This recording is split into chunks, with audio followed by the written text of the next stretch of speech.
Benipal show ਵਿੱਚ ਦਵਿੰਦਰ ਸਿੰਘ ਬੈਨੀਪਾਲ ਵੱਲੋਂ ਤੁਹਾਡਾ ਸਭਨਾਂ ਦਾ ਸਵਾਗਤ ਤੇ ਆਪ ਸਭਨਾਂ ਨੂੰ ਪਿਆਰ ਅਤੇ ਸਤਿਕਾਰ ਸਹਿਤ ਸਤਿ ਸ਼੍ਰੀ ਅਕਾਲ। ਦੋਸਤੋ, ਅੱਜ ਦੇ ਪ੍ਰੋਗਰਾਮ ਦੇ ਵਿੱਚ ਖਬਰਾਂ ਬਹੁਤ ਨੇ। ਅਲਬਰਟਾ ਦੇ ਵਿੱਚ ਜੇਸਨ ਕੇਨੀ ਸਰਕਾਰ ਤੁਹਾਨੂੰ ਯਾਦ ਕਰਵਾ ਦਿਆ, ਜਿਹੜੇ ਪਹਿਲਾਂ ਕੈਨੇਡਾ ਦੇ ਇਮੀਗ੍ਰੇਸ਼ਨ ਮੰਤਰੀ ਹੋਇਆ ਕਰਦੇ ਸਨ, ਜਿਨ੍ਹਾਂ ਦੇ ਵੇਲੇ ਇਮੀਗ੍ਰੇਸ਼ਨ ਟਾਈਟ ਕੀਤੀ ਗਈ ਸੀ। ਹੁਣ ਅਲਬਰਟਾ ਦੇ ਵਿੱਚ ਵਿਦੇਸ਼ੀ ਕਾਮਿਆਂ ਨੂੰ ਟਾਈਟ ਕਰਨ ਜਾ ਰਹੇ ਨੇ।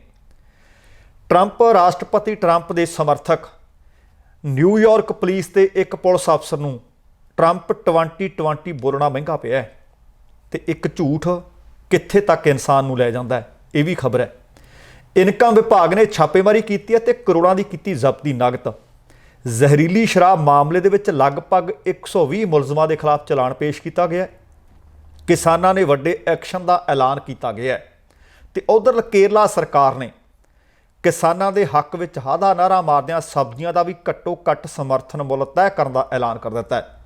ਸਾਬਕਾ ਪੁਲਿਸ ਮੁਖੀ ਸਮੇਤ ਸੈਣੀ ਦੀ ਜ਼ਮਾਨਤ ਜਿਹੜੀ ਹੋਣ ਵਾਸਤੇ ਅਰਜ਼ੀ ਪਾਈ ਹੋਈ ਸੀ ਅੱਗੇ ਪੈ ਗਈ ਹੈ। ਇਹਦੇ ਤੇ ਖਬਰ ਸਾਂਝੀ ਕੀਤੀ ਜਾਏਗੀ। ਤੇ ਆਖਰੀ ਖਬਰ ਜਿਹੜੀ ਤੁਹਾਡੇ ਨਾਲ ਸਾਂਝੀ ਕਰਾਂਗਾ ਉਹ ਕੈਪਟਨ ਅਮਰਿੰਦਰ ਸਿੰਘ ਦਾ ਪੁੱਤ ਹੈ ਰਣਿੰਦਰ ਸਿੰਘ, ਈਡੀ ਦੇ ਦਫ਼ਤਰ ਨਹੀਂ ਪਹੁੰਚਿਆ। ਸਾਰੀਆਂ ਖਬਰਾਂ ਨੂੰ ਵਿਸਥਾਰ ਨਾਲ ਸਾਂਝੀਆਂ ਕਰਦੇ ਹਾਂ। ਸਭ ਤੋਂ ਪਹਿਲੀ ਤੇ ਵੱਡੀ ਖਬਰ ਇਹ ਹੈ ਕਿ ਵਿਦੇਸ਼ਾਂ ਦੇ ਵਿੱਚ ਬਹੁਤ ਸਾਰੇ ਕਾਮੇ ਆਉਂਦੇ ਆ, ਖਾਸ ਕਰਕੇ ਕੈਨੇਡਾ ਵਿੱਚ ਵੀ ਆਉਂਦੇ ਆ ਤੇ ਉਹ ਇਸ ਆਸ ਉਮੀਦ ਨਾਲ ਆਉਂਦੇ ਆ ਕਿ ਕੰਮ ਮਿਲੇਗਾ ਤੇ ਬਾਅਦ ਦੇ ਵਿੱਚ ਪੱਕੇ ਹੋਵਾਂਗੇ। ਅਲਬਰਟਾ ਦੇ ਵਿੱਚ ਇਸ ਵਕਤ ਜੇਸਨ ਕੇਨੀ ਦੀ ਸਰਕਾਰ ਹੈ। ਜੇਸਨ ਕੇਨੀ ਉੱਥੋਂ ਦੇ ਮੁੱਖ ਮੰਤਰੀ ਨੇ, ਪ੍ਰੀਮੀਅਰ ਨੇ। ਜੇਸਨ ਕੇਨੀ ਦੇ ਬਾਬਤ ਤੁਹਾਨੂੰ ਸ਼ਾਇਦ ਇਹ ਗੱਲ ਦੀ ਜਾਣਕਾਰੀ ਹੋਵੇ ਕਿ ਹਾਰਪਰ ਸਰਕਾਰ ਦੇ ਵਿੱਚ ਉਹ ਕੈਨੇਡਾ ਦੇ ਇਮੀਗ੍ਰੇਸ਼ਨ ਮੰਤਰੀ ਸੀ। ਉਹਨਾਂ ਦੇ ਵੇਲੇ ਹੀ ਮਾਪਿਆਂ ਦੀ ਗਿਣਤੀ ਘਟਾਈ ਗਈ। ਉਹਨਾਂ ਦੇ ਵੇਲੇ ਹੀ ਸੁਪਰ ਵੀਜ਼ਾ ਸ਼ੁਰੂ ਹੋਇਆ ਸੀ। ਉਹਨਾਂ ਨੇ ਇਮੀਗ੍ਰੇਸ਼ਨ ਨੂੰ ਕਾਫੀ ਟਾਈਟ ਕਰ ਦਿੱਤਾ ਸੀ ਤੇ ਨਾਲ ਆਖਿਆ ਸੀ ਕਿ ਉਹ ਪੜ੍ਹੇ ਲਿਖੇ ਕਾਮੇ ਬੁਲਾਓ, ਜਿਨ੍ਹਾਂ ਦੀ ਕੈਨੇਡਾ ਦੇ ਵਿੱਚ ਕੰਮ ਤਾਂ ਕਰਨ। ਜਿਵੇਂ ਦੁਬਈ ਵਿੱਚ ਲੋਕ ਜਾਂਦੇ ਆ, ਮਿਡਲ ਈਸਟ ਵਿੱਚ ਜਾਂਦੇ ਆ ਕਿ ਕੰਮ ਕਰਨ, ਸਾਲ 2 ਸਾਲ ਕੰਮ ਕਰਨ ਤੇ ਫਿਰ ਵਾਪਸ ਜਾਣ। ਬਾਅਦ ਦੇ ਵਿੱਚ ਉਹਨਾਂ ਨੇ ਫੈਡਰਲ ਸਿਆਸਤ ਛੱਡ ਕੇ ਪ੍ਰੋਵਿੰਸ਼ੀਅਲ ਸਿਆਸਤ ਦੇ ਵਿੱਚ ਆਪਣੀ ਕਿਸਮਤ ਅਜ਼ਮਾਈ ਸੀ ਤੇ ਅਲਬਰਟਾ ਦੇ ਮੁੱਖ ਮੰਤਰੀ ਬਣਨ ਦੇ ਵਿੱਚ ਉਹ ਕਾਮਯਾਬ ਹੋ ਗਏ ਸਨ। ਤੇ ਹੁਣ ਅਲਬਰਟਾ ਦੇ ਵਿੱਚ ਉਹ ਲਗਭਗ ਉਸੇ ਤਰ੍ਹਾਂ ਦੀਆਂ ਨੀਤੀਆਂ ਸ਼ਾਇਦ ਅਪਣਾ ਰਹੇ ਨੇ ਜਾਂ ਫਿਰ ਲਿਆ ਰਹੇ ਨੇ। ਤੁਹਾਨੂੰ ਯਾਦ ਹੋਣਾ ਕਿ ਕੋਵਿਡ-19 ਦੇ ਕਾਰਨ ਲਗਭਗ ਹਰ ਮੁਲਕ ਵਿੱਚ ਤੇ ਹਰ ਸੂਬੇ ਵਿੱਚ, ਹਰ ਸ਼ਹਿਰ ਵਿੱਚ ਨੌਕਰੀਆਂ ਦੇ ਉੱਤੇ ਵੱਡਾ ਪ੍ਰਭਾਵ ਪਿਆ ਤੇ ਬਹੁਤ ਸਾਰੇ ਲੋਕ ਨੇ ਪ੍ਰਵਾਸੀ, ਉਹਨਾਂ ਵਿੱਚ ਪੰਜਾਬੀਆਂ ਦੀ ਵੱਡੀ ਗਿਣਤੀ ਹੈ, ਜਿਹੜੇ ਕੈਨੇਡਾ ਦੇ ਵਿੱਚ ਜਾਂ ਕੈਨੇਡਾ ਦੇ ਵੱਖੋ-ਵੱਖ ਸੂਬਿਆਂ ਦੇ ਵਿੱਚ ਟੈਂਪਰੇਰੀ ਫੋਰਨ ਵਰਕਰਸ ਪ੍ਰੋਗਰਾਮ ਅਧੀਨ ਆ ਰਹੇ ਨੇ, ਆਏ ਵੀ ਹੋਏ ਨੇ। ਪਰ ਹੁਣ ਇਸ ਟੈਂਪਰੇਰੀ ਫੋਰਨ ਵਰਕਰਸ ਪ੍ਰੋਗਰਾਮ ਨੂੰ ਅਲਬਰਟਾ ਸਰਕਾਰ ਲਗਭਗ ਬੰਦ ਕਰਨ ਦਾ ਫੈਸਲਾ ਲੈ ਰਹੀ ਹੈ। ਅਲਬਰਟਾ ਦੇ ਮੁੱਖ ਮੰਤਰੀ ਜੇਸਨ ਕੇਨੀ ਉਹ ਚਾਹੁੰਦੇ ਆ, ਅਸਲ 'ਚ ਜਿਹੜੀ ਤਰਕ ਦੇ ਰਹੇ ਨੇ ਉਹਨਾਂ ਦਾ ਤਰਕ ਲਗਭਗ ਰਾਸ਼ਟਰਪਤੀ ਟਰੰਪ ਵਰਗਾ ਹੀ ਹੈ। ਰਾਸ਼ਟਰਪਤੀ ਟਰੰਪ ਵੀ ਕਹਿੰਦੇ ਆ ਕਿ ਅਮਰੀਕਾ ਅਮਰੀਕਨਾਂ ਦੇ ਵਾਸਤੇ। ਹੁਣ ਜੇਸਨ ਕੇਨੀ ਕਹਿੰਦੇ ਕਿ ਅਲਬਰਟਾ ਦੀਆਂ ਨੌਕਰੀਆਂ ਅਲਬਰਟਾ ਦੇ ਵਾਸਤੇ। ਇਸ ਕਰਕੇ ਕਹਿੰਦੇ ਅਸੀਂ ਇਸ ਪ੍ਰੋਗਰਾਮ ਜਿਹੜਾ ਟੈਂਪਰੇਰੀ ਫੋਰਨ ਵਰਕਰਸ ਪ੍ਰੋਗਰਾਮ ਹੈ ਉਸ ਨੂੰ ਬੰਦ ਕਰਨ ਤੇ ਸਾਡੀ ਸਰਕਾਰ ਵਿਚਾਰ ਕਰ ਰਹੀ ਹੈ। ਹੁਣ ਬਹੁਤ ਸਾਰੇ ਪ੍ਰਵਾਸੀ ਕਾਮੇ ਨੇ ਜਿਹੜੇ ਇੱਥੋਂ ਦੇ ਰੈਸਟੋਰੈਂਟਾਂ ਦੇ ਵਿੱਚ, ਹੋਟਲਾਂ ਦੇ ਵਿੱਚ, ਟਰੱਕਿੰਗ ਇੰਡਸਟਰੀ ਦੇ ਵਿੱਚ, ਖੇਤੀਬਾੜੀ ਸੈਕਟਰ ਦੇ ਵਿੱਚ ਕੰਮ ਕਰਨ ਦੇ ਵਾਸਤੇ ਆਏ ਹੋਏ ਨੇ। ਉਹ ਕਹਿੰਦੇ ਇਹਦੇ ਨਾਲ ਅਲਬਰਟਾ ਦੇ ਲੋਕਾਂ ਦੀਆਂ ਉਹ ਨੌਕਰੀਆਂ ਖੋਹ ਰਹੇ ਨੇ।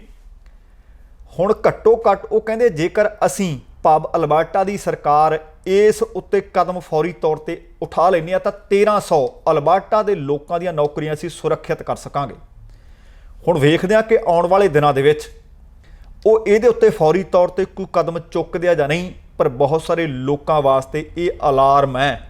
ਆਉਣ ਵਾਲੇ ਦਿਨਾਂ ਦੇ ਵਿੱਚ ਇਹ ਗੱਲ ਆਖੀ ਜਾ ਸਕਦੀ ਹੈ, ਕਿਉਂਕਿ ਜਦੋਂ ਉਹ ਫੈਡਰਲ ਮਿਨਿਸਟਰ ਸੀ ਇਮੀਗ੍ਰੇਸ਼ਨ ਦੇ, ਜਿਹੜਾ ਉਹ ਕੰਮ ਕਹਿੰਦੇ ਸੀ, ਜਿਹੜੀ ਗੱਲ ਉਹਨਾਂ ਦੇ ਮੂੰਹ 'ਚੋਂ ਨਿਕਲਦੀ ਸੀ, ਲਗਭਗ ਆਉਣ ਵਾਲੇ ਕੁਝ ਹਫ਼ਤਿਆਂ ਦੇ ਬਾਅਦ ਇਮੀਗ੍ਰੇਸ਼ਨ ਦੇ ਵਿੱਚ ਉਹ ਤਬਦੀਲੀਆਂ ਕੀਤੀਆਂ ਹੁੰਦੀਆਂ ਸੀ।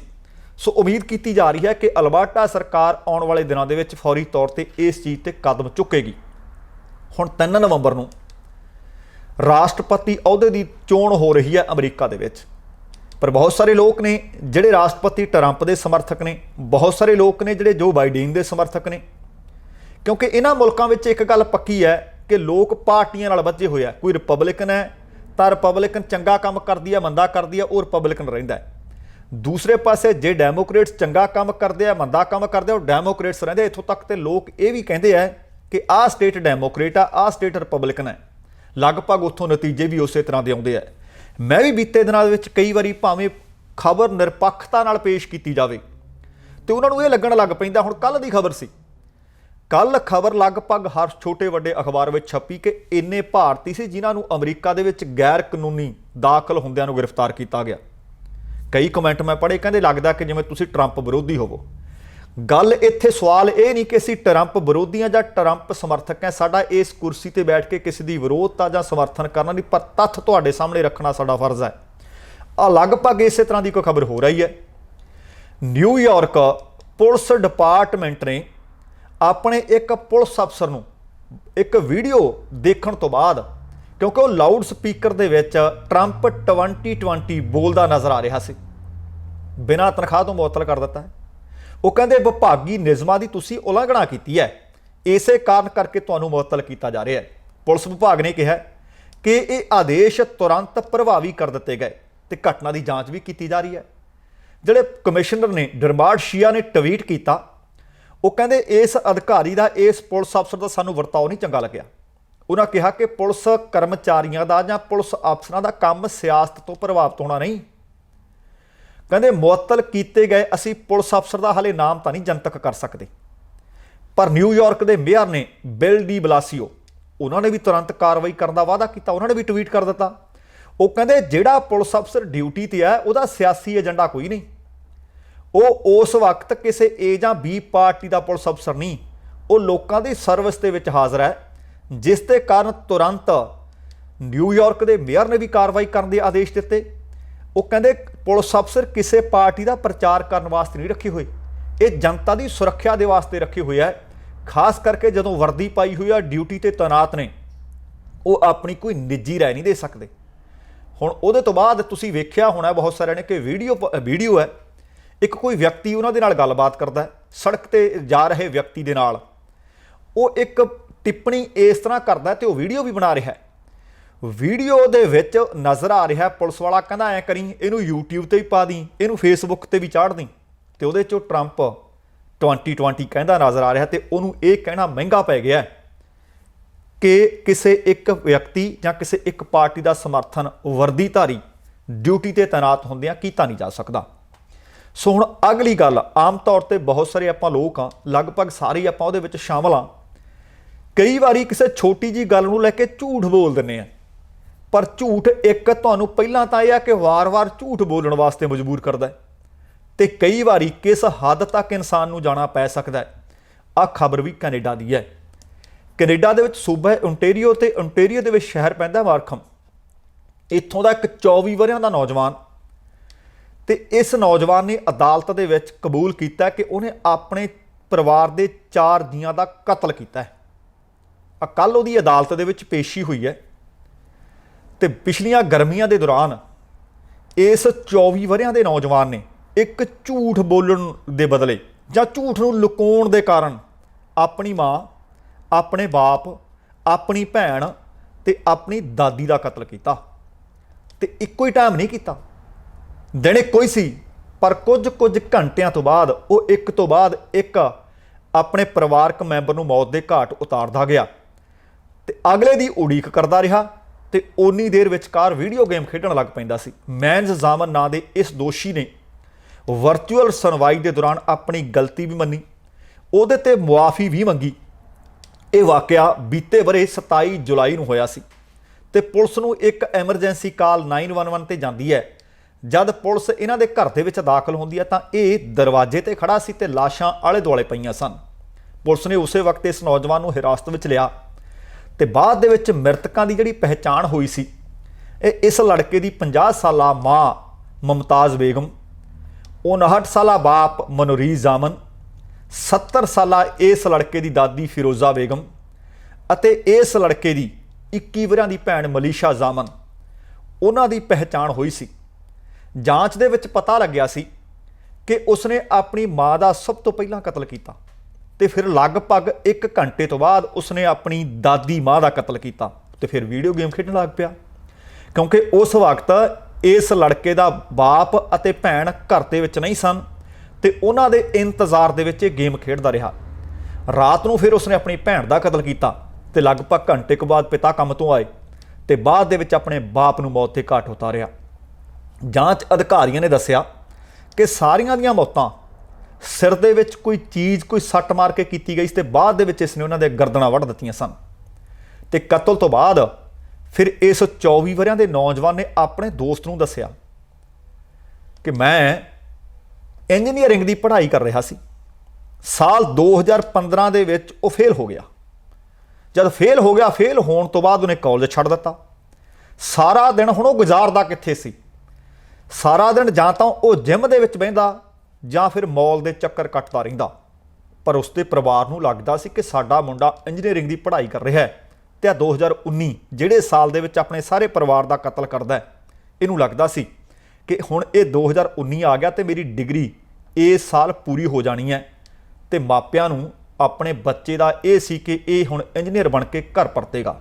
ਪਰ ਉਹ ਮਾਪਿਆਂ ਨੂੰ ਝੂਠ ਬੋਲ ਚੁੱਕਾ ਸੀ। ਉਹਨੇ ਦੱਸਿਆ ਨਹੀਂ ਕਿ ਮੈਂ ਕਾਲਜ ਛੱਡ ਦਿੱਤਾ ਹੈ ਤੇ ਮੈਂ ਫੇਲ ਹੋ ਗਿਆ।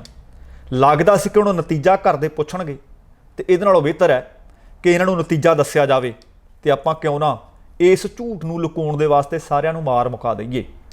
ਹੁਣ ਪਰਿਵਾਰ ਦੇ ਦੋਸਤਾਂ ਨੇ ਅਪੀਲ ਕੀਤੀ ਹੈ ਕਿ ਇਸ ਨੌਜਵਾਨ ਨੂੰ ਭਾਵੇਂ ਮੁਆਫੀਆਂ ਮੰਗ ਰਿਹਾ ਹੈ, ਭਾਵੇਂ ਇਹ ਕਤਲ ਦਾ ਜੁਰਮ ਕਬੂਲ ਕਰ ਰਿਹਾ ਹੈ, ਸਖਤ ਤੋਂ ਸਖਤ ਸਜ਼ਾ ਦਿੱਤੀ ਜਾਵੇ ਕਿ ਜੇਕਰ ਇਸ ਤਰ੍ਹਾਂ ਦੇ ਦਰਿੰਦੇ ਨੂੰ ਆਜ਼ਾਦ ਕੀਤਾ ਗਿਆ, ਕੱਲ੍ਹ ਨੂੰ ਕਿਸੇ ਨੂੰ ਹੋਰ ਵੀ ਮਾਰ ਸਕਦਾ। ਹੁਣ ਅਗਲੀ ਪੇਸ਼ੀ ਇਸ ਦੀ 2 ਨਵੰਬਰ ਨੂੰ ਅਦਾਲਤ ਦੇ ਵਿੱਚ ਹੋਏਗੀ ਤੇ ਆਹ ਪੇਸ਼ੀ ਕੱਲ੍ਹ ਇਸ ਦੀ ਵਰਚੁਅਲ ਹੋਈ ਸੀ। ਸੋ ਕਹਿਣ ਦਾ ਭਾਵ ਕਈ ਵਾਰੀ ਇਨਸਾਨ ਇੱਕ ਝੂਠ ਬੋਲਦਾ ਤੇ ਉਸ ਝੂਠ ਨੂੰ ਲੁਕਾਉਣ ਵਾਸਤੇ, ਛਪਾਉਣ ਵਾਸਤੇ ਇਨਸਾਨ ਨੂੰ ਕਈ ਝੂਠ ਬੋਲਣੇ ਪੈਂਦੇ ਆ। ਪਰ ਇਸ ਨੌਜਵਾਨ ਵਾਂਗ ਕਈ ਲੋਕ ਇਸ ਹੱਦ ਤੱਕ ਗਰਕ ਜਾਂਦੇ ਆ। ਅਗਲੀ ਖਬਰ, ਤੁਹਾਨੂੰ ਯਾਦ ਹੈ ਕਿ ਭਾਰਤ ਦੇ ਵਿੱਚ ਬਹੁਤ ਲੋਕ ਗਰੀਬ ਨੇ, 2 ਵਕਤ ਦੀ ਰੋਟੀ ਨੂੰ ਤਰਸਦੇ ਰਹਿੰਦੇ ਹੈ। ਪਰ ਕਈਆਂ ਦੇ ਮੈਨੂੰ ਲੱਗਦਾ ਇੱਕ ਨਹੀਂ ਕਈ ਢਿੱਡ ਲੱਗੇ ਹੋਏ ਆ। ਪਤਾ ਨਹੀਂ ਉਹ ਕਹਿੰਦੇ ਨੇ ਕਿ ਇੱਧਰੋਂ ਵੀ ਤੇ ਉੱਧਰੋਂ ਵੀ ਪੈਸਾ ਹੜੱਪ ਲਈਏ। ਇਨਕਮ ਟੈਕਸ ਵਿਭਾਗ ਨੇ ਇੱਕ ਫਰਜ਼ੀ ਬਿਲਿੰਗ ਕਰਨ ਵਾਲੇ ਗਰੋਹ ਦੇ ਉੱਤੇ ਦਿੱਲੀ, NCR, ਹਰਿਆਣਾ, ਪੰਜਾਬ, ਉੱਤਰਾਖੰਡ, ਗੋਆ ਇਹਨਾਂ 5-6 ਥਾਵਾਂ ਤੇ ਛਾਪੇਮਾਰੀ ਕੀਤੀ। ਕੁੱਲ 42 ਥਾਵਾਂ ਤੇ 42 ਟਿਕਾਣਿਆਂ ਤੇ ਛਾਪੇਮਾਰੀ ਕਰਕੇ 500 ਕਰੋੜ ਦਾ ਬਿਲਿੰਗ ਖੁਲਾਸਾ ਕੀਤਾ ਹੈ। ਇਨਕਮ ਵਿਭਾਗ ਨੇ ਦੱਸਿਆ ਕਿ ਉਹਨਾਂ ਨੇ ਕੁਝ ਲੋਕ ਜਿਹੜਾ ਮਿਲ ਕੇ ਇੱਕ ਨੈਟਵਰਕ ਸੰਚਾਲਨ ਕਰ ਰਹੇ ਸੀ, ਚਲਾ ਰਹੇ ਸੀ, ਉਹਦੇ ਖਿਲਾਫ ਕਾਰਵਾਈ ਕਰਦਿਆਂ ਇੱਕ ਥਾਂ ਤੋਂ 2 ਕਰੋੜ 37 ਲੱਖ, ਇੱਕ ਥਾਂ ਤੋਂ 2 ਕਰੋੜ 99 ਲੱਖ ਰੁਪਏ ਦੇ ਗਹਿਣੇ ਜ਼ਬਤ ਕੀਤੇ ਹੈ ਅਤੇ 17 ਹਾਲੇ ਹੋਰ ਲੋਕਰ ਨੇ ਜਿਨ੍ਹਾਂ ਨੂੰ ਹਲੇ ਖੋਲ੍ਹਿਆ ਜਾਣਾ ਬਾਕੀ ਸੀ। ਹੁਣ ਛਾਪੇਮਾਰੀ ਦੇ ਦੌਰਾਨ ਇਸ ਨੈਟਵਰਕ ਦੇ ਪੂਰੇ ਤੰਤਰ ਦਾ ਖੁਲਾਸਾ ਹੋਇਆ ਕਿ ਇਹਨਾਂ ਦੇ ਫਰਜ਼ੀ ਬਿਲਿੰਗ ਦੇ ਲਾਭਪਾਤਰਾਂ ਦੇ ਵਿੱਚ ਕਈ ਕੰਪਨੀਆਂ ਵੱਡੀਆਂ ਸ਼ਾਮਲ ਨੇ। ਇਸੇ ਦੌਰਾਨ ਕਈ ਇਸ ਤਰ੍ਹਾਂ ਦੇ ਦਸਤਾਵੇਜ਼ ਵੀ ਜ਼ਬਤ ਕੀਤੇ ਗਏ ਨੇ ਜਿਸ ਨਾਲ ਹੋਟਲਾਂ 'ਚ ਰੋਕਣ ਦੇ 500 ਕਰੋੜ ਰੁਪਏ ਦੀ ਐਂਟਰੀ। ਹੁਣ ਤੁਸੀਂ ਆਪ ਹਿਸਾਬ ਲਾਓ ਕਿ ਹਾਲੇ ਤਾਂ ਇੱਕ ਪਹਿਲੀ ਕਈ 100 ਕਰੋੜ ਪਹਿਲੀ ਛਾਪੇਮਾਰੀ 'ਚ ਮਿਲ ਗਏ ਨੇ। ਹਾਲੇ ਇਸ ਸਾਰੇ ਤੰਤਰ ਦੀ ਫਰੋਲਾ ਫਰਲੀ ਹੋਣੀ ਹੈ। ਇਹ ਆਮ ਲੋਕਾਂ ਦਾ, ਤੁਹਾਡਾ ਸਾਡਾ ਪੈਸਾ ਹੈ ਜਿਹੜਾ ਹੜੱਪਿਆ ਜਾਂਦਾ ਹੈ ਤੇ ਪਤਾ ਨਹੀਂ ਕਿੱਥੇ ਜਮ੍ਹਾਂ ਕਰਕੇ ਰੱਖਿਆ ਹੋਇਆ। ਸੋ ਹੁਣ ਇਹਨਾਂ ਲੋਕਾਂ ਦੇ ਖਿਲਾਫ ਕਾਰਵਾਈ ਕੀਤੀ ਜਾ ਰਹੀ ਹੈ ਤੇ ਆਉਣ ਵਾਲੇ ਦਿਨਾਂ ਵਿੱਚ ਉਮੀਦ ਕੀਤੀ ਜਾ ਰਹੀ ਹੈ ਕਿ ਕਈ ਵੱਡੇ ਲੋਕਾਂ ਦੇ ਨਾਮ ਇਹਦੇ 'ਚ ਸਾਹਮਣੇ ਆਉਣਗੇ। ਅਗਲੀ ਬੜੀ ਮੰਦਭਾਗੀ ਖਬਰ, ਤੁਹਾਨੂੰ ਯਾਦ ਹੋਣਾ ਹੈ ਕਿ ਪੰਜਾਬ ਦੇ ਵਿੱਚ ਲਗਭਗ 2 ਮਹੀਨੇ ਪਹਿਲਾਂ, 2-2.5 ਮਹੀਨੇ ਪਹਿਲਾਂ ਤਰਨਤਾਰਨ, ਬਟਾਲਾ ਤੇ ਆਲੇ ਦੁਆਲੇ ਦੇ ਕਈ ਇਲਾਕਿਆਂ ਦੇ ਵਿੱਚ ਜ਼ਹਿਰੀਲੀ ਸ਼ਰਾਬ ਪੀਣ ਕਾਰਨ ਬਹੁਤ ਸਾਰੇ ਲੋਕਾਂ ਦੀ ਮੌਤ ਹੋਈ ਸੀ। ਤਰਨਤਾਰਨ ਜ਼ਿਲ੍ਹੇ ਦੇ ਵੱਖੋ-ਵੱਖ ਪਿੰਡਾਂ ਦੇ ਵਿੱਚ ਜੁਲਾਈ ਤੇ ਅਗਸਤ ਮਹੀਨੇ ਦੇ ਦੌਰਾਨ ਹੀ ਇਸੇ ਜ਼ਹਿਰੀਲੀ ਸ਼ਰਾਬ ਨੇ ਘੱਟੋ ਘੱਟ 104 ਲੋਕਾਂ ਦੀ ਜਾਨ ਲੈ ਲਈ ਸੀ। 8 ਵਿਅਕਤੀ ਉਹ ਸੀ ਜਿਨ੍ਹਾਂ ਦੀ ਇਹ ਜ਼ਹਿਰੀਲੀ ਸ਼ਰਾਬ ਪੀਣ ਦੇ ਕਾਰਨ ਅੱਖਾਂ ਦੀ ਰੌਸ਼ਨੀ ਚਲੀ ਗਈ ਸੀ। ਉਸ ਵਕਤ ਪੰਜਾਬ ਦੇ ਮੁੱਖ ਮੰਤਰੀ ਕੈਪਟਨ ਅਮਰਿੰਦਰ ਸਿੰਘ ਨੇ ਵੀ ਕਿਹਾ ਸੀ ਕਿ ਆਹ ਜ਼ਹਿਰੀਲੀ ਸ਼ਰਾਬ ਮਾਫੀਆ ਦੇ ਖਿਲਾਫ ਸਖਤੀ ਨਾਲ ਨਜਿੱਠਿਆ ਜਾਵੇ। ਹੁਣ ਸਖਤੀ ਨਾਲ ਕਿੰਨੀ ਕੁ ਨਾਲ ਨਜਿੱਠਿਆ ਜਾਏਗਾ ਤੇ ਆਉਣ ਵਾਲਾ ਸਮਾਂ ਦੱਸੇਗਾ। ਪਰ ਜਾਣਕਾਰੀ ਮਿਲ ਰਹੀ ਹੈ ਕਿ ਥਾਣਾ ਸਦਰ ਅਤੇ ਸਿਟੀ ਦੀ ਪੁਲਿਸ ਵੱਲੋਂ ਲਗਭਗ 120 ਵਿਅਕਤੀਆਂ ਦੇ ਖਿਲਾਫ ਐਕਸਾਈਜ਼ ਐਕਟ, 6 ਪੋਇਜ਼ਨ ਐਕਟ ਤੋਂ ਇਲਾਵਾ ਧਾਰਾ 302, 304, 307, 328 IPC ਤਹਿਤ ਮਾਮਲਾ ਦਰਜ ਕਰਕੇ ਗ੍ਰਿਫਤਾਰ ਕਰ ਲਿਆ ਗਿਆ ਸੀ ਤੇ ਇਸ ਮਾਮਲੇ ਦੇ ਵਿੱਚ ਬਰਾਮਦ ਕੀਤੀ ਗਈ ਜ਼ਹਿਰੀਲੀ ਸ਼ਰਾਬ ਲੈਬੋਰਟਰੀ ਦੇ ਵਿੱਚ ਜਾਂਚ ਵਾਸਤੇ ਜਦੋਂ ਭੇਜੀ ਗਈ ਸੀ ਤੇ ਹੈਰਾਨੀ ਦੀ ਗੱਲ ਸੀ ਕਿ ਪਤਾ ਲੱਗਿਆ ਸੀ ਕਿ ਸ਼ਰਾਬ ਨੂੰ ਬਣਾਉਣ ਦੇ ਲਈ ਜਾਨਲੇਵਾ ਕੈਮੀਕਲ ਮੈਥਾਨੋਲ ਵਰਗੇ ਪ੍ਰੋਡਕਟ ਇਸ ਦੇ ਵਿੱਚ ਵਰਤੇ ਜਾਂਦੇ ਸੀ। ਹੁਣ ਤੁਹਾਡੇ ਸਾਹਮਣੇ ਹੈ ਕਿ ਜੇ ਜਾਨਲੇਵਾ ਪਦਾਰਥ ਵਰਤੇ ਗਏ ਤੇ ਜਾਨਾਂ ਵੀ ਲਈਆਂ। ਇਹਦੇ ਕਾਰਨ ਹੀ ਲਗਾਤਾਰ ਮੌਤਾਂ ਦੀ ਗਿਣਤੀ ਵਧੀ ਤੇ ਕਈ ਪਰਿਵਾਰ ਤਾਂ ਇਸ ਤਰ੍ਹਾਂ ਦੇ ਸੀ ਜਿਨ੍ਹਾਂ ਦੇ ਵਿੱਚ ਕਮਾਉਣ ਵਾਲਾ ਬਾਅਦ ਦੇ ਵਿੱਚ ਕੋਈ ਰਿਹਾਈ ਨਹੀਂ। ਹੁਣ ਇਸ ਗੱਲ ਦੀ ਜਾਣਕਾਰੀ SSP ਨੇ ਦਿੱਤੀ ਹੈ। ਉਹ ਕਹਿੰਦੇ ਜ਼ਹਿਰੀਲੀ ਸ਼ਰਾਬ ਦੇ ਮਾਮਲੇ ਦੇ ਵਿੱਚ ਨਾਮਜ਼ਦ ਮੁਲਜ਼ਮਾਂ ਨੂੰ ਸਖਤ ਸਜ਼ਾ ਦਿਵਾਉਣ ਦੇ ਵਾਸਤੇ ਪੁਲਿਸ ਪੂਰੀ ਤਰ੍ਹਾਂ ਮਿਹਨਤ ਕਰ ਰਹੀ ਹੈ, ਸਬੂਤਾਂ ਦੇ ਆਧਾਰ ਤੇ ਕੰਮ ਕਰ ਰਹੀ ਹੈ ਤਾਂ ਕਿ ਪੀੜਤ ਪਰਿਵਾਰਾਂ ਨੂੰ ਇਨਸਾਫ ਮਿਲ ਸਕੇ ਅਤੇ ਦੋਸ਼ੀ ਬਖਸ਼ੇ ਨਾ ਜਾਣ। ਹੁਣ ਵੇਖਦੇ ਹਾਂ ਕਿ ਆਉਣ ਵਾਲੇ ਸਮੇਂ ਦੇ ਵਿੱਚ ਕਦੋਂ ਇਨਸਾਫ ਮਿਲਦਾ ਤੇ ਕਿੰਨੇ ਕੁ ਲੰਬੇ ਇਹ ਕੇਸ ਚੱਲਦੇ ਹੈ। ਅਗਲੀ ਖਬਰ ਵੀ ਬੜੀ ਮਹੱਤਵਪੂਰਨ ਖਬਰ ਹੈ। ਤੁਹਾਨੂੰ ਯਾਦ ਹੋਣਾ ਕਿ ਮਹੀਨੇ ਤੋਂ ਜ਼ਿਆਦਾ ਦਾ ਸਮਾਂ ਹੋ ਗਿਆ ਕਿਸਾਨ ਜਥੇਬੰਦੀਆਂ ਪੰਜਾਬ ਦੇ ਵਿੱਚ ਥਾਂ-ਥਾਂ ਤੇ ਕਿਤੇ ਰੇਲਵੇ ਟਰੈਕ ਰੋਕੀ ਬੈਠੀਆਂ ਨੇ, ਕਿਤੇ ਉਹਨਾਂ ਨੇ ਟੋਲ ਪਲਾਜ਼ੇ ਘੇਰੇ ਹੋਏ ਆ, ਕਿਤੇ ਉਹਨਾਂ ਨੇ ਮੌਲ ਘੇਰੇ ਹੋਏ ਆ, ਕਿਤੇ ਰਿਲਾਇੰਸ ਵਾਲਿਆਂ ਦੇ ਪੈਟਰੋਲ ਪੰਪ ਘੇਰੇ ਹੋਏ ਆ। ਕੱਲ੍ਹ ਤੋਂ ਤਾਂ ਹੁਣ ਖਬਰਾਂ ਇਹ ਮਿਲ ਰਹੀਆਂ ਨੇ ਕਿ ਬਹੁਤ ਸਾਰੀਆਂ ਥਾਵਾਂ ਤੇ ਛੋਟੇ-ਛੋਟੇ ਬੱਚੇ ਵੀ ਜਾ ਕੇ ਇਹਨਾਂ ਪ੍ਰਦਰਸ਼ਨਾਂ ਦੇ ਵਿੱਚ ਸ਼ਾਮਲ ਹੋ ਗਏ ਆ ਤੇ ਬੀਬੀਆਂ ਸ਼ਾਮਲ ਹੋ ਰਹੀਆਂ ਨੇ। ਕਈਆਂ ਥਾਵਾਂ ਦੇ ਉੱਤੇ ਤਾਂ ਸਾਰੇ ਦਾ ਸਾਰਾ ਮੋਰਚਾ ਬੀਬੀਆਂ ਨੇ ਸਾਂਭ ਲਿਆ। ਉਹ ਕਰੋ ਤੇ ਮਰੋ ਦੀ ਨੀਤੀ ਤੇ ਆ ਗਏ ਨੇ। ਪਰ ਹੁਣ ਜਾਣਕਾਰੀ ਮਿਲ ਰਹੀ ਹੈ ਕਿ ਬੀਤੇ 2 ਦਿਨਾਂ ਦੇ ਵਿੱਚ ਦਿੱਲੀ ਦੇ ਵਿੱਚ ਪੂਰੇ ਮੁਲਕ ਦੀਆਂ ਕਿਸਾਨ ਜਥੇਬੰਦੀਆਂ ਨੇ ਇਹਨਾਂ ਕਾਨੂੰਨਾਂ ਨੂੰ ਰੱਦ ਕਰਵਾਉਣ ਦੇ ਵਾਸਤੇ ਦਿੱਲੀ ਵਿੱਚ 2 ਮੀਟਿੰਗਾਂ ਕੀਤੀਆਂ ਨੇ। ਇਹਨਾਂ ਮੀਟਿੰਗਾਂ ਦੇ ਵਿੱਚ ਅਗਲੇ ਐਕਸ਼ਨ ਦਾ ਐਲਾਨ ਕਰ ਦਿੱਤਾ ਗਿਆ। ਸਭ ਤੋਂ ਪਹਿਲਾਂ ਤਾਂ ਉਸ ਦੇ ਵਿੱਚ ਇਹ ਗੱਲ ਵਿਚਾਰੀ ਗਈ ਸੀ ਕਿ ਪੰਜਾਬ ਮਾਡਲ ਨੂੰ ਪੂਰੇ ਭਾਰਤ ਦੇ ਵਿੱਚ ਅਪਣਾਇਆ ਜਾਵੇ। ਹੁਣ ਪੰਜਾਬ ਮਾਡਲ ਕੀ ਹੈ? ਇਹੀ ਹੈ ਕਿ ਘਿਰਾਓ ਕਰੋ, ਰੋਸ ਕਰੋ, ਰੈਲੀਆਂ ਕਰੋ, ਮੁਜ਼ਾਹਰੇ ਕਰੋ, ਰੇਲਾਂ ਰੋਕੋ। ਹੁਣ ਇਹਦੇ ਤਹਿਤ 5 ਨਵੰਬਰ ਨੂੰ ਸਾਰੇ ਭਾਰਤ ਭਰ ਦੇ ਵਿੱਚ 4 ਘੰਟਿਆਂ ਦੇ ਵਾਸਤੇ ਚੱਕਾ ਜਾਮ ਕਰਨ ਦਾ ਐਕਸ਼ਨ ਹੋਏਗਾ। ਇਹ ਜਾਣਕਾਰੀ ਹੈ ਕਿ ਦੁਪਹਿਰ 12 ਵਜੇ ਤੋਂ ਸ਼ਾਮ 4 ਵਜੇ ਤੱਕ ਪੂਰੇ ਭਾਰਤ ਦਾ ਚੱਕਾ ਜਾਮ ਕਰਨ ਦਾ ਕਿਸਾਨ ਜਥੇਬੰਦੀਆਂ ਨੇ ਐਲਾਨ ਕਰ ਦਿੱਤਾ। ਇਹਦੇ ਤੋਂ ਇਲਾਵਾ ਸਾਰੀਆਂ ਹੀ ਕਿਸਾਨ ਜਥੇਬੰਦੀਆਂ ਦੇ ਵੱਲੋਂ 26 ਅਤੇ 27 ਨਵੰਬਰ ਨੂੰ ਦਿੱਲੀ ਚੱਲੋ ਮੁਹਿੰਮ ਸ਼ੁਰੂ ਹੋਏਗੀ, ਕਿਉਂਕਿ ਕੈਪਟਨ ਅਮਰਿੰਦਰ ਸਿੰਘ ਵੀ ਆਖੀ ਜਾ ਰਹੇ ਨੇ ਕਿ ਪੰਜਾਬ ਦੇ ਵਿੱਚੋਂ ਉੱਠੋ ਤੇ ਦਿੱਲੀ ਜਾਓ। ਹੁਣ ਕਿਸਾਨ ਜਥੇਬੰਦੀਆਂ ਨੇ ਵੀ 26 ਤੇ 27 ਨਵੰਬਰ ਨੂੰ ਦਿੱਲੀ ਚੱਲੋ ਮੁਹਿੰਮ ਦੀ ਗੱਲਬਾਤ ਦੱਸ ਦਿੱਤੀ ਹੈ ਕਿ ਹੋਵੇਗੀ। ਇਸੇ ਦੌਰਾਨ ਰਾਜਧਾਨੀ ਦਿੱਲੀ ਦੇ ਵਿੱਚ ਵੱਡਾ ਪ੍ਰਦਰਸ਼ਨ ਹੋਏਗਾ। ਦੋਵੇਂ ਦਿਨ ਕਹਿੰਦੇ ਵੱਡਾ ਪ੍ਰਦਰਸ਼ਨ ਹੋਣ ਦੀ ਸੰਭਾਵਨਾ ਹੈ, ਕਿਉਂਕਿ ਦਿੱਲੀ ਦੇ ਵਿੱਚ ਕਿਸਾਨਾਂ ਦੀਆਂ ਜਥੇਬੰਦੀਆਂ ਲਗਭਗ ਜਿਹੜੀਆਂ 250 ਸੀ ਇਹ ਮੀਟਿੰਗ ਦੇ ਵਿੱਚ ਸ਼ਾਮਲ ਹੋਈਆਂ ਨੇ। ਇਹਨਾਂ ਨੇ ਦੇਸ਼ ਪੱਧਰੀ ਅੰਦੋਲਨ ਤੇ ਚਰਚਾ ਵੀ ਕੀਤੀ ਹੈ।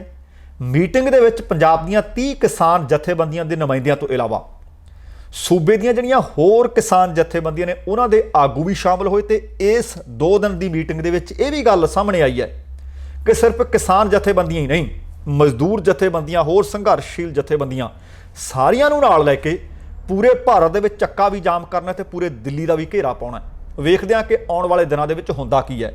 ਪਰ ਇੱਕ ਗੱਲ ਬੜੀ ਮੰਦਭਾਗੀ ਸਾਹਮਣੇ ਆਈ ਸੀ ਕਿ ਜਦੋਂ ਮੁੱਖ ਮੰਤਰੀ ਕੈਪਟਨ ਅਮਰਿੰਦਰ ਸਿੰਘ ਵਾਰ-ਵਾਰ ਅਪੀਲ ਕਰਦੇ ਸੀ ਕਿ ਮਾਲ ਗੱਡੀਆਂ ਨੂੰ ਆਉਣ ਦਿਓ, ਲਾਂਘਾ ਦੇ ਦਿਓ, ਕਿਸਾਨ ਜਥੇਬੰਦੀਆਂ ਨੇ ਗੱਲ ਮੰਨੀ। ਕਿਸਾਨ ਜਥੇਬੰਦੀਆਂ ਨੇ ਕਿਹਾ ਸੀ ਕਿ ਠੀਕ ਹੈ ਮਾਲ ਗੱਡੀਆਂ ਆਉਣ ਪਰ ਯਾਤਰੂ ਗੱਡੀਆਂ ਨਹੀਂ ਅਸੀਂ ਲੰਘਣ ਦੇਣੀਆਂ। ਪਰ ਉਹਦੇ ਤੋਂ ਬਾਅਦ ਆ ਤਾਂ ਨਿਆਣੇ ਵਾਲੀ ਜਿੱਦ ਤੇ ਅੜ ਗਈ ਮੋਦੀ ਸਰਕਾਰ। ਕੇਂਦਰ ਸਰਕਾਰ ਕਹਿੰਦੀ ਪਹਿਲਾਂ ਤਾਂ ਤੁਸੀਂ ਰੇਲਾਂ ਰੋਕੀਆਂ ਸੀ, ਹੁਣ ਅਸੀਂ ਨਹੀਂ ਚੱਲਣ ਦੇਣੀਆਂ। ਉਹਦੇ ਵਾਸਤੇ ਲੱਗਦਾ ਹੈ ਕਿ ਇਹ ਤਾਨਾਸ਼ਾਹੀ ਵਾਲਾ ਰਵੱਈਆ ਹੈ। ਇਹ ਚੁਣੀ ਹੋਈ ਸਰਕਾਰ ਹੈ, ਇਹ ਥੋਪੀ ਹੋਈ ਸਰਕਾਰ ਨਹੀਂ। ਚੁਣੀ ਹੋਈ ਸਰਕਾਰ ਇੰਜ ਲੋਕਾਂ ਨਾਲ ਧੱਕੇ ਨਹੀਂ ਕਰਿਆ ਕਰਦੀ। ਸੋ ਵੇਖਦੇ ਹਾਂ ਕਿ ਹੁਣ ਆਉਣ ਵਾਲੇ ਦਿਨਾਂ ਵਿੱਚ ਹੁੰਦਾ ਕੀ ਹੈ। ਕਿਸਾਨ ਸੰਘਰਸ਼ ਕਰ ਰਹੀਆਂ ਜਥੇਬੰਦੀਆਂ ਵੀ ਪਹਿਲਾਂ ਨਾਲੋਂ ਤਿੱਖੇ ਤੇਵਰ ਅਪਣਾ ਰਹੀਆਂ ਨੇ।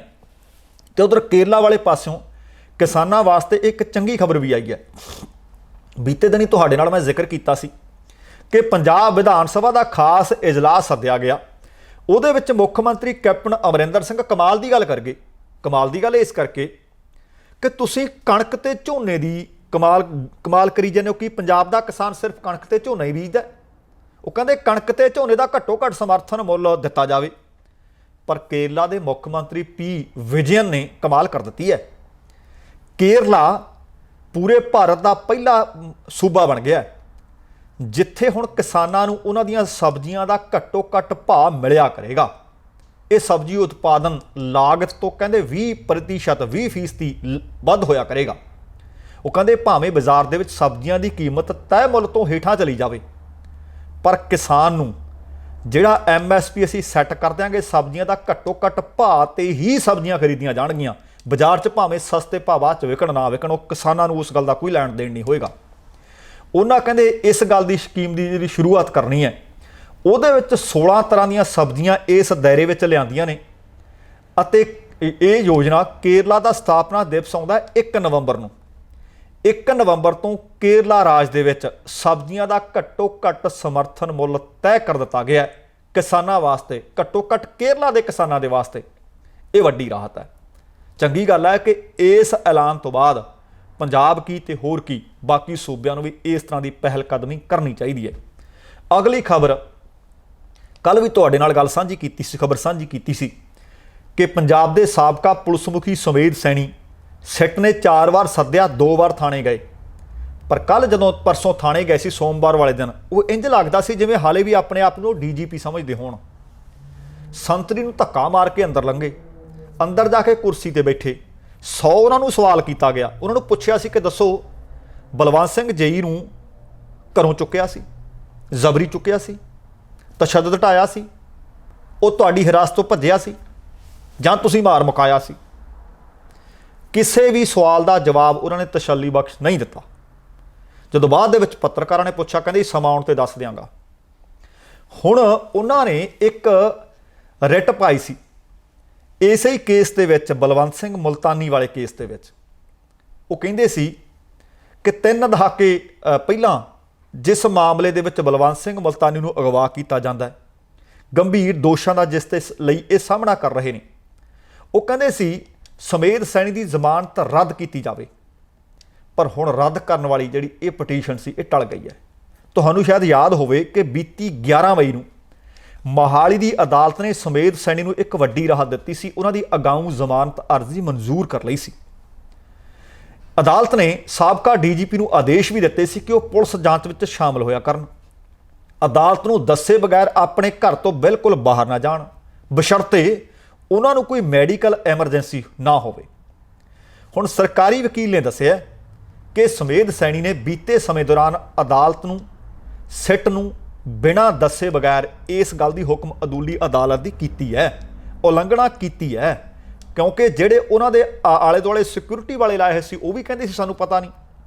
ਜਦੋਂ ਸਿੱਟ ਵਾਲੇ, ਪੁਲਿਸ ਵਾਲੇ ਉਹਨਾਂ ਦੇ ਘਰ ਜਾ ਕੇ ਪੁੱਛਦੇ ਸੀ ਕਿ ਸੁਮੇਧ ਸੈਣੀ ਕਿੱਥੇ ਹੈ, ਉਹਨਾਂ ਦੀ ਘਰ ਵਾਲੀ ਵੀ ਕਹਿੰਦੀ ਸੀ ਸਾਨੂੰ ਤਾਂ ਪਤਾ ਨਹੀਂ। ਭਾਵ ਉਹਨਾਂ ਨੇ ਇਸ ਨਿਯਮ ਦੀ ਉਲੰਘਣਾ ਕੀਤੀ ਜੋ ਅਦਾਲਤ ਨੇ ਕਿਹਾ ਸੀ ਕਿ ਸਿੱਟ ਅਤੇ ਪੁਲਿਸ ਨੂੰ ਦੱਸੇ ਬਗੈਰ ਤੁਸੀਂ ਘਰੋਂ ਜਾ ਨਹੀਂ ਸਕਦੇ। ਮੋਹਾਲੀ ਅਦਾਲਤ ਦੇ ਵਿੱਚ ਸਰਕਾਰ ਦੀ ਇਸ ਅਰਜ਼ੀ ਤੇ ਸੁਣਵਾਈ ਦੌਰਾਨ ਸੈਣੀ ਦਾ ਵਕੀਲ HS ਧਨੋਆ ਨਾ ਤਾਂ ਉਹ ਵਕਾਲਤਨਾਮਾ ਦਾਇਰ ਕਰ ਸਕਿਆ ਅਤੇ ਨਾ ਹੀ ਪੰਜਾਬ ਸਰਕਾਰ ਅਤੇ ਪੀੜਤ ਧਿਰ ਵੱਲੋਂ ਜਿਹੜੇ ਇਤਰਾਜ਼ ਕੀਤੇ ਜਾ ਰਹੇ ਸੀ, ਆਪਣਾ ਉਹਨਾਂ ਨੇ ਤਾਂ ਲਿਖਤੀ ਪੱਖ ਰੱਖ ਦਿੱਤਾ। ਅਦਾਲਤ ਨੇ ਦੋਵਾਂ ਧਿਰਾਂ ਦੀਆਂ ਦਲੀਲਾਂ ਸੁਣਨ ਤੋਂ ਬਾਅਦ ਇਸ ਅਰਜ਼ੀ ਦੇ ਉੱਤੇ ਸੁਣਵਾਈ ਵਾਸਤੇ ਹੁਣ 19 ਨਵੰਬਰ ਦਾ ਦਿਨ ਨਿਰਧਾਰਿਤ ਕਰ ਦਿੱਤਾ ਹੈ। ਹੁਣ ਤੁਹਾਨੂੰ ਯਾਦ ਹੋਣਾ ਹੈ ਕਿ ਸੁਮੇਧ ਸੈਣੀ ਦੇ ਖਿਲਾਫ ਮਟੌਰ ਥਾਣੇ ਦੇ ਵਿੱਚ ਇੱਕ FIR ਦਰਜ ਹੋਈ ਹੈ, ਤੇ ਦਰਜ ਹੈ ਕਤਲ ਦੀ, ਕਿ ਇਹਨਾਂ ਨੇ ਬਲਵੰਤ ਸਿੰਘ ਚੁੱਕਿਆ ਵੀ ਹੈ, ਖੁਰਦ-ਵੁਰਦ ਵੀ ਕੀਤਾ, ਮਾਰ ਵੀ ਮੁਕਾਇਆ। ਤੇ ਉਹਦੇ ਤੋਂ ਬਾਅਦ ਪੱਕੀ ਜ਼ਮਾਨਤ ਵਾਸਤੇ ਸੁਪਰੀਮ ਕੋਰਟ ਸੁਮੇਧ ਸੈਣੀ ਜਾ ਪਹੁੰਚਿਆ ਸੀ। ਸੁਮੇਧ ਸੈਣੀ ਦੀ ਉਹ ਜਿਹੜੀ ਪਟੀਸ਼ਨ ਅਰਜ਼ੀ ਆ, ਹਜੇ ਸੁਣਵਾਈ ਅਧੀਨ ਹੈ। ਇਹਨਾਂ ਦੋਵੇਂ ਪਟੀਸ਼ਨਾਂ ਤੇ 28 ਅਕਤੂਬਰ ਨੂੰ ਭਲਕੇ ਸੁਪਰੀਮ ਕੋਰਟ ਦੇ ਵਿੱਚ ਸੁਣਵਾਈ ਹੋਣੀ ਹੈ। ਹੁਣ ਵੇਖਦੇ ਹਾਂ ਕਿ ਆਹ ਤਾਂ 19 ਨਵੰਬਰ ਤੇ ਮਾਮਲਾ ਪੈ ਗਿਆ ਤੇ ਸੁਪਰੀਮ ਕੋਰਟ ਦੇ ਵਿੱਚੋਂ ਕੱਲ੍ਹ ਨੂੰ ਸੁਮੇਧ ਸੈਣੀ ਨੂੰ ਖੈਰ ਪੈਂਦੀ ਹੈ ਜਾਂ ਫਿਰ ਨਹੀਂ। ਅਗਲੀ ਖਬਰ, ਰਣਿੰਦਰ ਸਿੰਘ, ਕੈਪਟਨ ਅਮਰਿੰਦਰ ਸਿੰਘ ਦੇ ਪੁੱਤ। ਬੀਤੇ ਦਿਨੀ ਤੁਹਾਡੇ ਨਾਲ ਖਬਰ ਸਾਂਝੀ ਕੀਤੀ ਸੀ ਕਿ ਰਣਿੰਦਰ ਸਿੰਘ ਨੂੰ ਫੇਮਾ ਕਾਨੂੰਨ ਉਲੰਘਣਾ ਮਾਮਲੇ ਦੇ ਵਿੱਚ ED ਇਨਫੋਰਸਮੈਂਟ ਡਾਇਰੈਕਟੋਰੇਟ ਨੇ ਇੱਕ ਸੰਮਨ ਜਾਰੀ ਕੀਤੇ ਸੀ ਕਿ ਸਾਡੇ ਸਾਹਮਣੇ ਪੇਸ਼ ਹੋ ਕੇ ਸਫਾਈ ਦਿਓ। ਰਣਿੰਦਰ ਦੇ ਵਕੀਲ ਜੈਵੀਰ ਸਿੰਘ ਸ਼ੇਰਗਿੱਲ ਨੇ ਦੱਸਿਆ ਕਿ ਰਣਿੰਦਰ ਨੇ ਓਲੰਪਿਕ 2021 ਦੀਆਂ ਖੇਡਾਂ ਦੀ ਮੀਟਿੰਗ ਦੇ ਵਿੱਚ ਹਿੱਸਾ ਲੈਣ ਜਾਣਾ ਸੀ, ਇਸ ਵਾਸਤੇ ਉਹ ED ਦਫ਼ਤਰ ਨਹੀਂ ਪਹੁੰਚ ਸਕਿਆ। ਪਰ ਹੁਣ ਇਹ ਮਾਮਲੇ ਤੋਂ ਪਹਿਲਾਂ ਹੀ ਆਮ ਆਦਮੀ ਪਾਰਟੀ ਜਿਹੜੇ ਲੀਡਰ ਨੇ ਨਾ, ਉਹ ED ਦੇ ਸਾਹਮਣੇ ਐਨ ਤਿਆਰੀ ਕਰੀ ਬੈਠੇ ਸੀ, ਕਾਲੀਆਂ ਝੰਡੀਆਂ ਉਹਨਾਂ ਦੇ ਕੋਲ ਸੀ, ਐਨ ਪੂਰੇ ਜੋਸ਼ ਦੇ ਵਿੱਚ ਸੀ। ਕਿ ਜਦੋਂ ਰਣਿੰਦਰ ਆਵੇ ਤੇ ਆਪਾਂ ਉਹਨੂੰ ਕਾਲੀਆਂ ਝੰਡੀਆਂ ਵੀ ਦਿਖਾਉਣੀਆਂ ਨੇ ਆਪਾਂ ਮੁਰਦਾਬਾਦ ਮੁਰਦਾਬਾਦ ਵੀ ਕਰਨਾ ਹੈ। ਉਹਨਾਂ ਦੀਆਂ ਵੈਸੇ ਧਰੀਆਂ ਧਰਾਈਆਂ ਗੱਲਾਂ ਰਹਿ ਗਈਆਂ, ਕਿਉਂਕਿ ਰਣਿੰਦਰ ਉੱਥੇ ਪਹੁੰਚਿਆ ਨਹੀਂ, ਕਾਲੀਆਂ ਝੰਡੀਆਂ ਫਿਰ ਦਿਖਾਉਣੀਆਂ ਕਿਹਨੂੰ ਸੀ।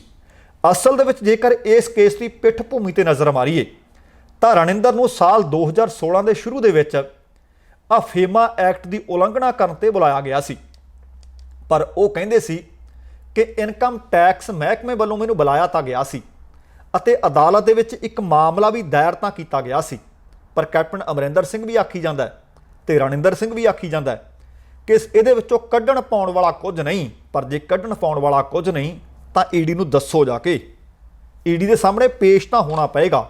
ਅੱਜ ਦੀ ਸੁਣਵਾਈ 'ਚ ਨਹੀਂ ਪੇਸ਼ ਹੋਇਆ, ਆਉਣ ਵਾਲੇ ਦਿਨਾਂ ਵਿੱਚ ਫਿਰ ਕੋਈ ਦਿਨ ਕੋਈ ਤਰੀਕ ਨਿਰਧਾਰਿਤ ਕਰ ਲਈ ਜਾਏਗੀ।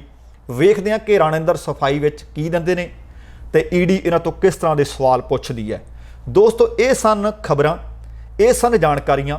ਜੇਕਰ ਚੰਗੀਆਂ ਲੱਗੀਆਂ ਨੇ ਤੇ ਲਾਈਕ ਤੇ ਸ਼ੇਅਰ ਜ਼ਰੂਰ ਕਰ ਦਿਓ, ਤੇ ਜੇਕਰ ਹਾਲੇ ਤੱਕ ਤੁਸੀਂ ਸਾਡਾ ਚੈਨਲ ਸਬਸਕ੍ਰਾਈਬ ਨਹੀਂ ਕੀਤਾ, ਕਿਰਪਾ ਕਰਕੇ ਚੈਨਲ ਜ਼ਰੂਰ ਸਬਸਕ੍ਰਾਈਬ ਕਰ ਲੈਣਾ। ਤੁਹਾਡੇ ਦਿਲੋਂ ਧੰਨਵਾਦੀ ਹੋਵਾਂਗੇ ਤੇ ਨੋਟੀਫਿਕੇਸ਼ਨ ਵਾਲੀ ਘੰਟੀ ਵੀ ਜ਼ਰੂਰ ਨੱਪ ਲੈਣੀ। ਤੇ ਹੁਣ ਕਹਾਂਗਾ, ਜ਼ਿੰਦਗੀ ਜ਼ਿੰਦਾ ਦਿਲੀ ਦਾ ਨਾਮ ਹੈ। ਦਵਿੰਦਰ ਸਿੰਘ ਬੈਨੀਪਾਲ ਨੂੰ ਆਗਿਆ ਦਿਓ। ਸਤਿ ਸ੍ਰੀ ਅਕਾਲ ਤੇ ਰੱਬ ਰਾਖਾ।